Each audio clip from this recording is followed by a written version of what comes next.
Pwede pa daw siya dito mga day at maganda ba daw dito mga day? Ay oo, oy, pwede ka dito day. Lalo na kung mga katriyo na gray ang beauty mo day ba ay tanggap ka talaga dito agad day oy. Bitaw day no, wala namang pili dito day basta importante masipag ka lang day makahanap ka talaga ng trabaho dito day oy. Pero yung sinabi mong magandang company, day, ay hindi ko rin nasabi, day, no? Kasi depende naman yan sa iyo, day. Kung saan mo feel, day, ba? Kasi iba-iba kasing klase ng company, day.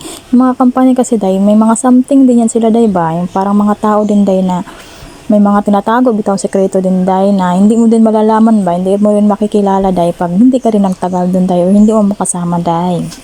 O sa katagalan, dahil mo discover mo lang din day no, masasabi mo din day ba na akala ko maganda may something day ay, pero lahat talaga yan day, may something talaga day, di mo talaga mapili yan day, kasi wala perfecto day Pero para sa akin day, basta yung company marami namang gawa day, tas dire-diretso yung pasok day, at okay naman yung mga benefits nila day, mapagmahal sa mga empleyado day ba ay okay na yun day oy, na may mga malasakit sa empleyado day, kasi minsan kasi day may mga company talaga day na wala silang concern sa tao day no, wala talagang concern day, na ranasan ko yan day, mga company na yung tipo bang nagputok na ang bulkan day ba, ang baha day kay abot na bitaw hanggang liog day, unya naglindol pa day.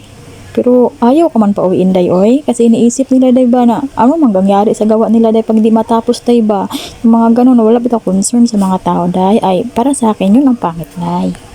Pero minsan kasi day no, yung pag-treat trato sa atin ng mga employer natin day ba, ng mga ibang lahi bitaw day no, kasi depende din yan sa mga nakatayo day ba, kay ugali kasi natin mga Pilipino day no, pag ikaw nakatayo day ba mas kampi ka pa dun sa mga ibang lahi bitaw na may-ari day no, na parang ilalaglag mo pa yung mga empleyado na kapwa mo Pilipino day ba, ayun ang pangit talaga dahil.